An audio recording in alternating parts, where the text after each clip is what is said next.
大家好，我现在在湖南常德，我是准备去湘西、去贵州嘛，往这边路过。今天在这里发现一个非常奇特的东西。我们刚刚在航拍当中画面看到，是不是这里像一座桥啊？就是我们说的像铁路线路一样的，其实不是的。尽管我们现在站在这个地方是在一个桥上面，但是这里真正的作用呢，它是一个渡槽。渡槽我们在江西也看过，在其他地方也看过。那这个渡槽就是相当于是我们说的水渠。我们说人要走路，那个车要走在公路上行驶，火车有铁轨。那么这个水啊，这个渡槽相当于水的公路一样的。今天就来这里看一看这个渡槽是什么样子的。这个渡槽非常壮观呢。那么什么是渡槽呢？渡槽呢，其实也有几个称呼，称为高架水渠，是跨越河流、道路、山冲、谷口等地的架空输水建筑物，就相当于我们说的高架桥一样的。火车通过隧道、通过这种山路、通过江河都是要架桥的。它这个渡槽也是一样的。它这个除了可以运送水之外，还可以排洪、排沙、通航和导流。在中国文化史、建筑史上，这个渡槽都产生了极其重要的影响。为什么会有渡槽？因为在以前呢，不管是古时候还是什么时候，很多地方缺水。打个比方说，那么我们说站在山上，那么在山下有水，那山上没有水怎么办？那有时候就是靠渡槽的。因为渡槽呢，就是既解决了人们饮用水，还解决了灌溉、排洪等。这个渡槽叫做群英渡槽，也叫苏家坡渡槽，是在湖南常德的邻里县。那这个渡槽总共长度呢是1200米，高度的话大概是44米。44米的话，应该我们按照正常来讲的话是十几层楼了，一般3米1层。在这渡槽下面就是一条铁路线路，刚刚也能够看到，我在这里呢短短待了半个小时啊，有好多趟火车在这里路过，有货运的，有客运的，特别多。说到这种渡槽，那么一定有相对应的配套工程，就是我们常说的，在这附近呢有一个水流枢纽工程。没错，它这个群英渡槽就属于这附近的青山水龙泵站的一个工程项目。那么在上个世纪60、70年代，石门、邻里、礼县这个地方呢，可能比较干旱。那么我们说的农田没有水的话，农作物是生长不了的，所以当时就克服条件，在这个地方兴建了一个水流枢纽工程。这个群英渡槽只是一部分。那么修建这样的工程，在当时难度可想而知。大家想一想，这个高度是40多米。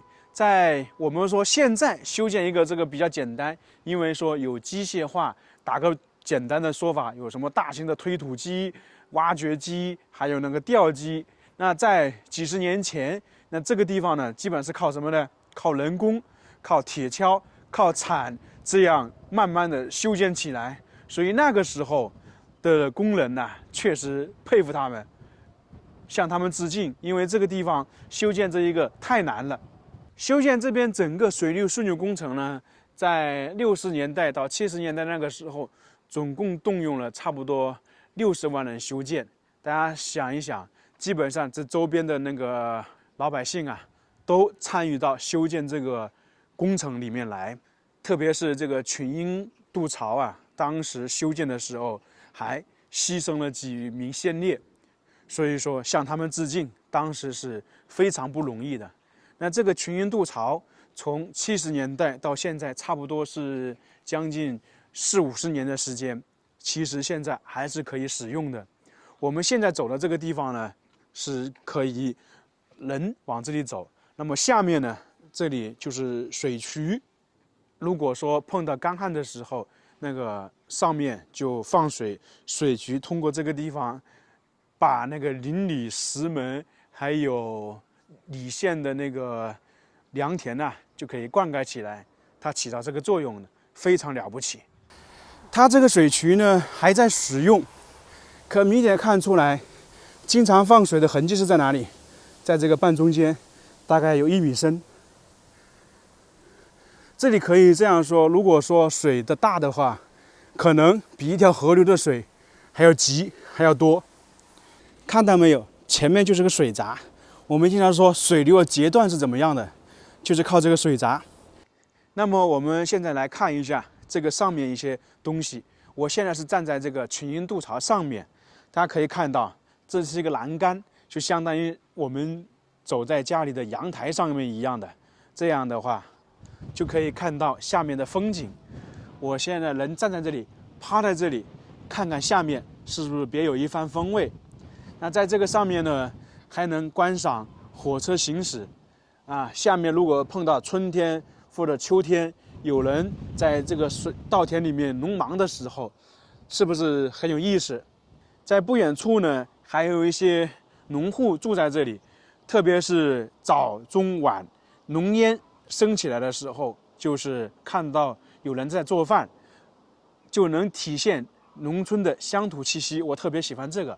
那继续看这个栏杆，那这个栏杆，我们现在看起来这个是比较粗糙，但是相对来讲的话，还是很结实的。这里面全部是有钢筋水泥的。我们这样近距离看一下，大家看到没有？这里是不是有钢筋？所以说这个东西呢，不是我们说的那个一些装饰，也不是说像木头，它就是由水泥、钢筋组合而成。大家想一想，这个地方经过了50年左右，日晒雨淋，还能保存这么完好，基本上是没有一点点破坏的，也没有一点点氧化一样的。那这里呢，也能够看到有些钢筋在这里，像这么一块，就像我们说的像窗户一样的，我手基本上能拿起来，里面都有好多根钢筋。那么其实也能体现当时修建这个质量有多么严，有多么结实。这个渡槽由于现在是冬天，也就是说，因为现在不存在灌溉，所以这个里面的水流就停了。但是大家想一想，经过50年左右，这个地方还仍在使用。当年整个这一块差不多60万人修建，这个质量是多么好的。整个这个青山水龙泵站工程，它是分枢纽工程和灌区工程。那个枢纽工程有主坝、副坝，还有机房等等，其实相当于就是我们说的一个水库、一个水电站一样的。整个这边灌区工程总的长度是125公里，其中最具有代表性的就是这个群英渡槽。这个渡槽长度大概1200米，那么其实还是很长的。要走的话，基本上等于是我们说穿越江河一样的。没错，它这个下面呢，还确实有一条小河，就在我们眼前看到的这个地方。在南方的话，经常说水是不缺的，但是有时候有些地方还是缺水的。渡槽下面就是一条小溪吧，应该称不上河流，水不是很大。像这个群英渡槽，中间以7个大拱支撑，每个拱的跨度是80米，共计有104条排架，60万人参与修建。我们这样看一下，是不是非常震撼？其实在这个地方，大家也能想一想，这是非常结实的。因为想一想，整个这个水流如果有1米以上，那么这个水的压力重量是非常大的。那么水整个从这个渠道过去的话，是不是非常震撼？上面这块板呢，基本是供行人走的。我手拿了一下，大概厚度是10公分，但是也是非常结实的。站在这个桥上面，确实看这个风景还是非常不错的。我刚才看到下面呢，还有人在劳作，不知道是种植什么。只有极少数、极个别人在这里种植。我们再走一走，就差不多结束了。我是走到这个中间，因为这个渡槽呢，怎么样都得来上面走一走。大家说是不是？因为确实代表了老百姓的智慧。那个时候修建的话，跟现在完全是不一样的。站在这个上面，看远处特别有意思。远处有2座山，那座山呢，我感觉有点像陕西的昭陵一样的，特别有意思，特别好玩。其实可以这样说，像我们看到这个渡槽啊，也叫人造天河，从古至今给一些缺水的地方的人们带来的变化是翻天覆地的。因为很多时候如果没有水，什么都干不了；有水的话，大家的生活水平也能够提高。但是呢，由于经过时代的发展，生产力的提高，那么这些渡槽很多时候大家都知道了，已经废弃了。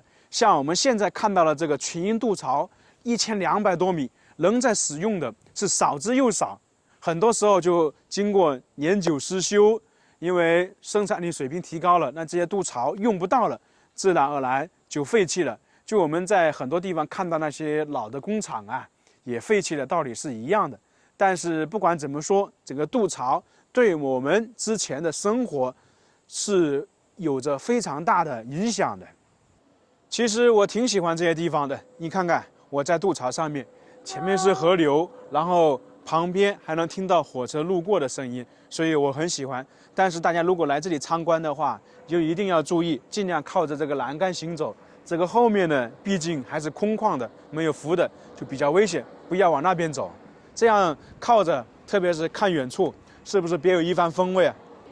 而且站在这个上面，视野特别开阔，有点风吹着，是非常舒服的。